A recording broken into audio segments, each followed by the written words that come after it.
Welcome to the Garden Discovery Walk at Lake Wilderness Arboretum. My name is Peach and I'm your guide today. Lake Wilderness Arboretum is a very large area. It's 42 acres of preserved woodland and gardens in Maple Valley, south of Seattle. I recommend that you come and stay for several hours so that you can visit the variety of gardens.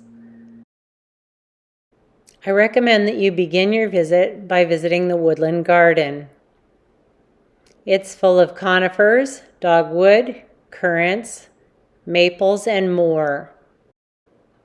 Beautiful in every season. We visited in the springtime when the flowers were just beginning to bloom. Trees that are both deciduous and evergreen.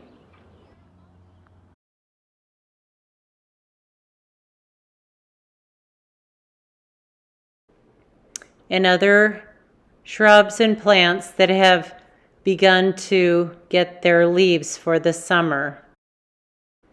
This garden has a Pacific Northwest feel with some Japanese influence. You'll notice many different kinds of maples in different colors of foliage.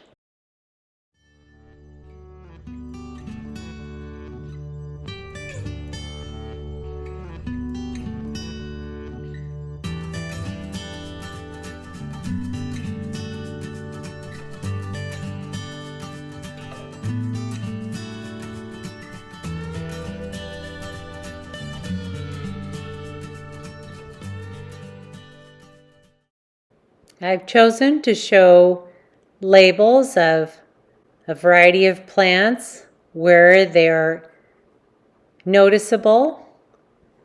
You'll see here that this is a variety of vine maple. Sweet woodruff grows below the shrubs, as do a variety of ferns.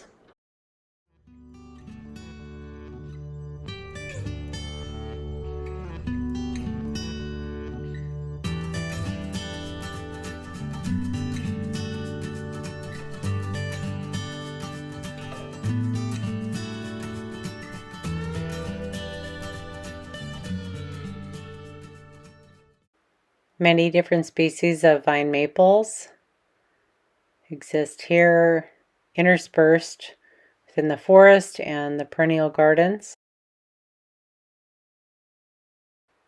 Dogwoods are also common in several of the gardens. Please follow me now as I find my way into the Azalea garden, which is just at the base of this forested area. This collection of rhododendrons is one of the largest in the world. These azaleas are native to southern Oregon and northern California, and what makes them so special is their fragrance.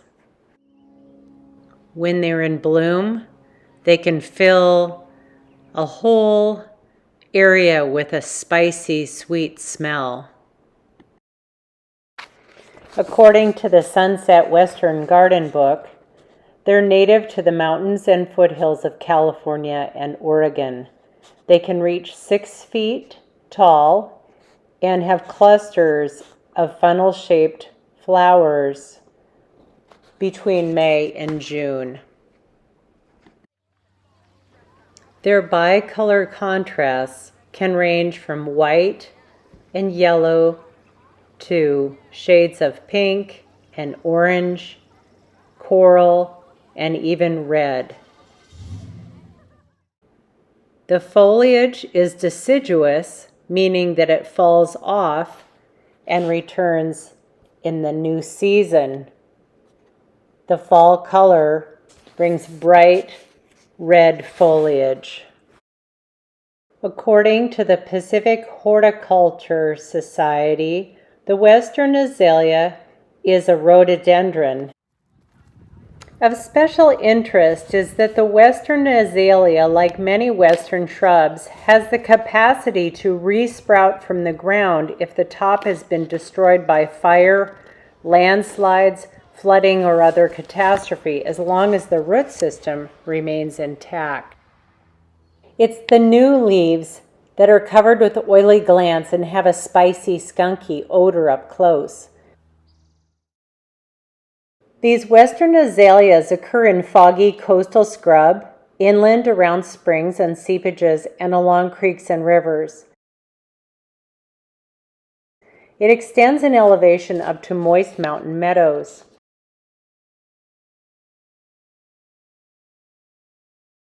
Many who admire this elegant shrub have first seen it gracing stream sides and damp openings in the coast redwood. They also may be found while hiking on mountain trails where it frequently edges damp meadows, lakesides, and creek margins. What's really interesting about these is that they seem to thrive in high levels of iron and magnesium rock, commonly called serpentine. While these plants are truly memorable for their sensory experience and attractive flowers and foliage, it's also interesting to note that they're somewhat difficult to grow in our home gardens. They take some extra special care in order to become established. According to the Pacific Horticultural Society, it's not a particularly easy plant to cultivate. Many people ask, how do you grow Western azalea? Their suggestions for success include providing routine moisture, making sure that they have cool root zone, and deep mulch that protect the plant from hot afternoon sun. It's even better if you can provide cool moving water, and they recommend lots of patience. They also warn that it's important to prevent neighboring vegetation from crowding out your azaleas. There are trails and tours available.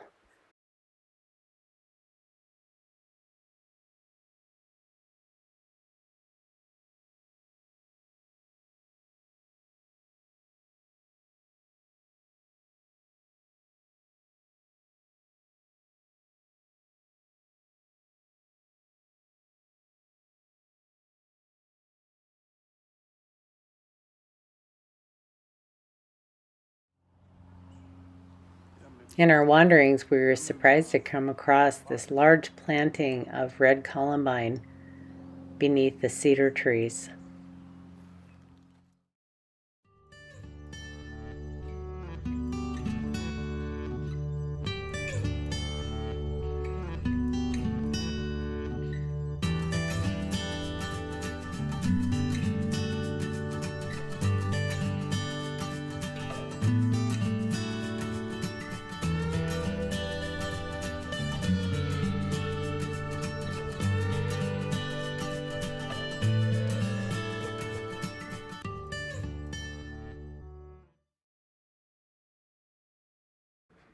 The Perennial Garden is another beautiful area that's been put together with donations through the Northwest Fuchsia Society.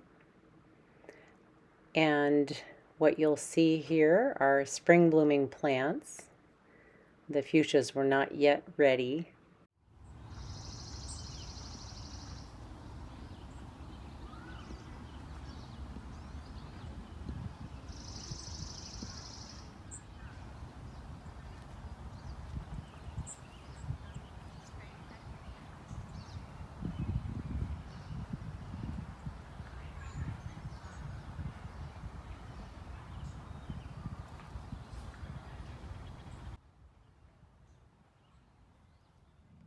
When we visited this garden in May, the lilacs were blooming, and forget-me-nots as well as some peonies had begun to bloom.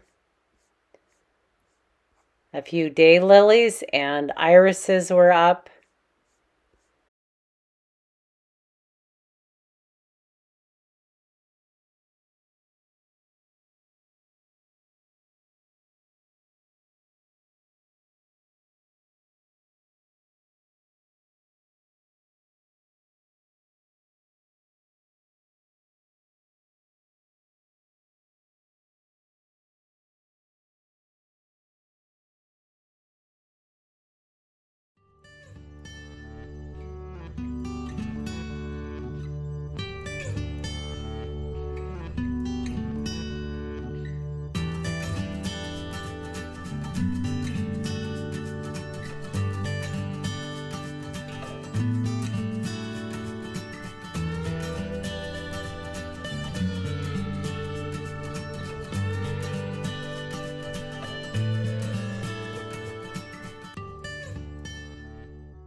The Legacy Garden is a sensory experience with a collection of a variety of trees and shrubs.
This park's interest continues with access to Lake Wilderness, which is the park's namesake. It's a great place to come for picnicking or boating or swimming.